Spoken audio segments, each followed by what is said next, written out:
Welcome back to Billy Mac Makes. In today's show, I am going to breathe some new life into this tired old barbecue. I was lucky enough to get this from a friend at work who was upgrading to a beautiful new barbecue, and so he said, "Hey, anybody want a natural gas barbecue?" So I did, and when I got it, it was already in pretty rough shape with some really rusty grills. I did my best to clean them up a couple years ago, but they just kept rusting like crazy, and you can see all the cast iron that's been falling off of these grills and collecting in the bottom. So I thought, I'm going to do a bit of a spring clean, get this guy ready to go, and then I'm going to upgrade the grills. I'm going to keep these ones on it, and these new grills are going to go on top. Maybe you've heard of some aluminum grills called GrillGrates. And I've been doing some reading and watched a few videos on them, and they seem like they're pretty amazing. But I didn't want to stick them right on top of some horrible, rusty, gross grills, so I thought I would clean this guy out first. I was pretty sure everything was in working order, but I thought while I had everything open, it would be a good opportunity to just check if anything was plugged. I would be able to just open up any of those holes. But as I suspected, everything was working great. I mean, the barbecue gets plenty hot. It's just I didn't want to have any food on those grills. And so I actually had other grills that sat on top of those rusty ones. But these anodized aluminum grill grates that you're going to see in a sec, I figured they are going to be a huge, huge upgrade. So just kind of warm soapy water and some aggressive brushes. That's a little wire brush there. Just really trying to get a couple years of caked on crud, but you can see just how weak these cast iron grills have become. Watch this. I've already lost one, and then boom, there goes another one. So this was clearly in really no state to be grilling on top of. So giving everything a bit of a quick rinse, get all that soap and grime off. Gonna let them dry a little bit before I throw them back in, but I figured in the meantime the outside of this barbecue could use a little love as well. I do have a cover for it, but you know, when you neglect it, it just starts to really build up the grime. Some of it was really stubborn. You can see here, I had to work really hard to get this off. I wish I worked this fast in real life, but I think this is sped up to about 8 times speed right there. But eventually, it actually got looking pretty good. So threw everything back in, got these old rusty grills back on, but as I say, no food is ever going to touch these again. These are just going to hold up my new one. So there it is, the GrillGrate, and this is a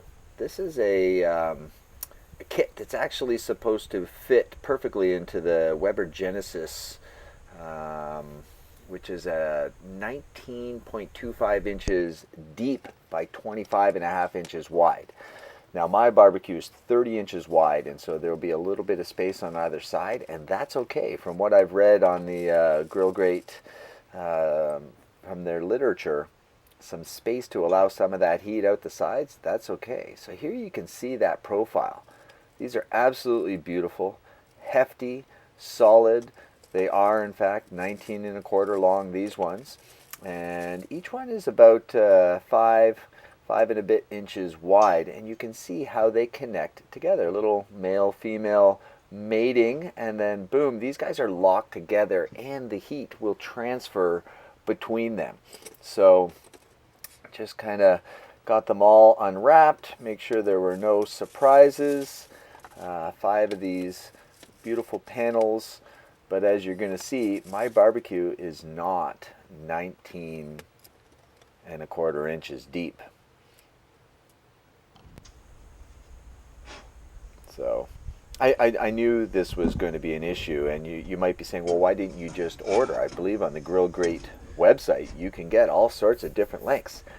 Yes, if I lived in America, I could probably do that, but I'm in Canada and things are just a little bit more difficult here. I did look into ordering it from the US website, but it was going to be almost $400, and I found these in Canada at Dixon's Barbecue. Thanks guys for shipping it out to me for free and within only 2 days. So I picked these up for 185 bucks Canadian. So good deal. So there I am, just switching to a really old blade, a blade that I don't really care that much about. Wouldn't use one of my fantastic blades. And I'm just setting up a little stop here on my crosscut sled so that I can cut all 5 of these and have them all at the exact same length. So here we go. A little nervous here to start pushing in, and this, you know, as it's anodized aluminum, it's a little harder than just regular aluminum, but you can see slow and steady the blade is making it through. Definitely want to be wearing your safety goggles for this, because you can see those aluminum chips are flying everywhere. They were hitting me in the face, so definitely happy to have my protective equipment on for this. But made it through, and you're going to see that it fits absolutely perfectly. And I thought, well, let's file down these edges. It's left a little bit of a burr there. It's a little tough. No one's really going to be handling these, but really only took me a couple seconds to file those down. So then I just batched out the other 4.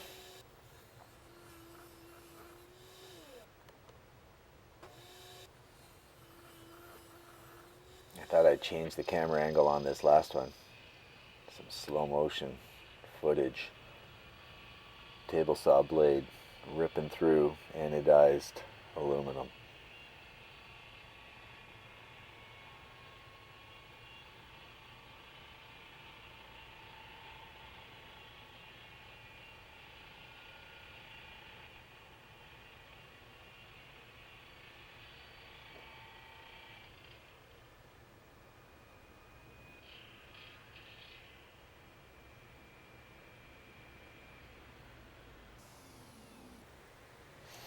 There's that terrifying grill. Quite happy to cover this one up. And as I said, my grill is 30 inches wide, and these are only going to be 25.5 inches wide. But that's okay.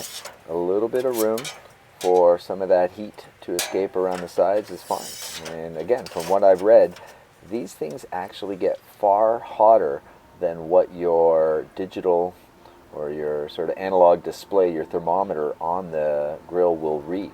So needless to say, I was excited to fire it up. So got some steaks, and as I say, it's going to cook about 150 degrees hotter than what it reads. So you have to kind of take that into consideration. But these things slid on, and listen to that sizzle.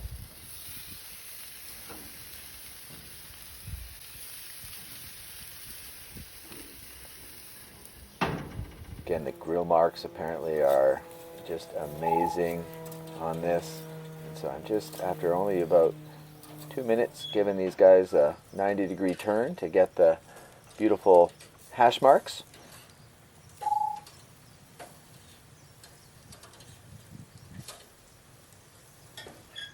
Really only need to be on for a couple minutes, about 3.5 minutes per side.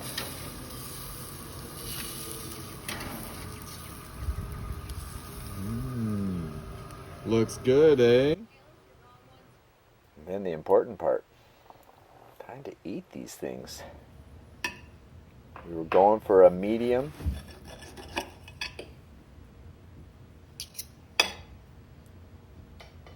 I think everyone was really happy.